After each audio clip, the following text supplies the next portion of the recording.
Well, now that I have done my best films of 2018, it is time to talk about the worst films of 2018. And I think in all my years of reviewing and seeing and reviewing movies, I think 2018 probably had to be the most painful year of seeing movies. Which is weird because I looked at it, I'm like, I didn't see like a lot of movies in 2018, but I still managed to see a lot of films. How many films I saw? I managed to see 10 films that made me just want to leave the theater, but I stuck through them. Okay, let's start with this. Coming at number 10, we have Life of the Party. Now, I can understand why this film might be higher on some people's lists. The reasons why it's only number 10 on my list is because, well, for one, there were 9 movies that somehow were worse than this. And two, this movie, while it's bad, it just feels... It doesn't feel painful. It just comes off as just not funny. Basically, the premise to this is that it starts with Melissa McCarthy, and she decides that she never graduated from college and decided to go to the same college as her daughter, and then all kind of mayhem ensues. And I mean, this movie could have worked as a fun comedy, but it just came off as boring and... yeah, definitely one of the worst comedies I saw of 2018. I will never watch this movie again. Don't even know why I watched it, to be honest. Okay, and that is my number 10. Number 9 is A Wrinkle in Time. Now, this movie had potential. The trailers actually didn't look too bad for this movie. And I wanted to see it because I never read the book that it's based on, but it was I saw it was made by Disney. And I was thinking to myself, okay, I haven't for past the time been disappointed by Disney movies, so I was like, okay, this, as I said, this had potential to be good, and it just came off as just strange, weird, forgettable, which is a shame because I do think that most of the cast in this movie, especially the main girl of the film and her friend, actually got both really good performances in the movie. The big disappointment to this is Charles Wallace. The character of Charles Wallace, I couldn't buy him.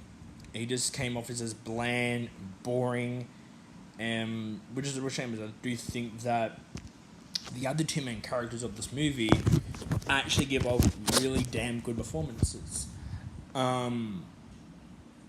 Maybe, I'm not sure if the book is as weird and strange as the movie was. As I said, I never read the book, but I saw this with a friend. I think my friend may have liked it, and after a while, it really hit me. I'm like, yeah, I honestly didn't really like this film, and that is why it is my number 9. My number 8 is Illumination's The Grinch. Now, I didn't want to... I saw the trailer to this movie. I didn't really want to see it. Despite what you say, I absolutely love the Ron Howard movie. With Jim Carrey. Love that movie. Watch it every year. And I was just like, okay. When I found it was going to be made by Illumination Entertainment, I kind of had my doubts because, don't get me wrong, Illumination Entertainment can make good movies. I love the Despicable Me franchise. Really enjoy those movies, but it seems that everything else that they've made has either been just okay, like Sing, or has been painful to watch, like The Sick Life of Pets. And yeah, this just comes off as... okay, I'll give it credit. The animation looks great. The way they animated this film, really good. The biggest problem is the story. It seems that the story, it seems that they couldn't take a kid's book and make it into a 90-minute movie. And, okay, now I want to talk about a bit of a spoiler in this. Just like the Ron Howard movie, the Jim Carrey version, it tried to give a reason for the Grinch hating Christmas. But here's the difference between the two. In the Jim Carrey version, it made sense because obviously, he was mocked and ridiculed the day he, obviously had a Christmas at an early age. We tried to give it a chance one year. He was mocked and ridiculed for it, which made him hate Christmas even more. And then tried as an adult, and was mocked again. In this one, basically he was just left alone, and that made him just hate Christmas and nothing else. How does that work? How does that make him hate Christmas? Him being alone his entire life make him hate Christmas. Yeah, I hated this movie and it's my number 8. My number 7 is Goosebumps 2 Haunted Halloween, which I'm not sure is going to be on a lot of people's lists. I love the first Goosebumps movie. Never read the books, but I loved the first one, so when I heard there's a sequel, I was actually excited. Big disappointment. The two main kids in this movie are just so annoying. They're not funny, and okay, I kind of love that Slappy came back, but couldn't have been a different villain. And it's a different director. I don't really want to talk about this movie too much because I want to get through the other ones. But yeah, my number 7, Goosebumps 2 Haunted Halloween. I would never watch this again. This was just, oh god, I hated this. Oh, okay, let's get through this. And number 6, Robin Hood. Never watched the other Robin Hood movies, but I saw this because I just wanted to see it. It was boring. That's all I can say. This movie was boring. I didn't like it. Move on. Number 5, Show Dogs. I get this is a kids' movie. I get that. But what is it with these talking animal, especially talking dog films? And, okay, at least some of these other talking dog movies, at least they've been straight to DVD. This was in theaters.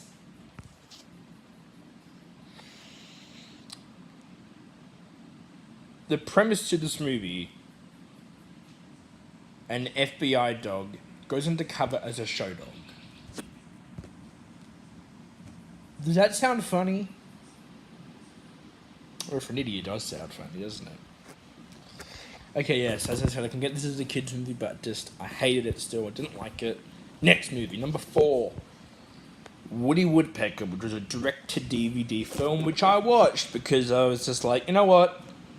I need more material for this, and okay, if you want to know how much I hate this movie, go check out my review or rant, because if I talk any more about this film, I will get so mad at myself. I hated Woody Woodpecker in the movie. Number 3 is Peter Rabbit. Loved the books, hated the movie. It has nothing to do with the book. It's quite violent for kids, and it's predictable. That's all I can say about it. Okay, the top 2. God, this is going to be so... Okay. Number 2, the worst comedy I saw all year, Holmes and Watson. Now, I'm probably one of the only people who was entertained by the trailers of this movie. And then I saw it. I didn't laugh once in this film. Okay, there was one little scene where I maybe giggled, but everything else is just like, there were people actually walking out of this movie. You know a movie's bad when people walk out of it. I wanted to walk out of this movie, but I stuck through it. Why I did it, I will never know. And the number 1 worst movie I saw in 2018, The Nutcracker and the 4 Realms. Again, has potential to be good. The trailers actually look good. It's predictable. I hated this movie. The fact that it's made by Disney. The fact that I have to put a Disney film on my number 1 worst list. Why? Why was this movie made? I really hated this film. I hated the characters. I hated the story. I hated everything about this movie. That's why The Nutcracker and the Four Realms is the number 1 worst movie of 2018. So guys, I hope you enjoyed that. Now I can focus on 2019. Yay! No more talking about these movies. Guys, this movie be good. This movie be bad. But anyways, catch you later.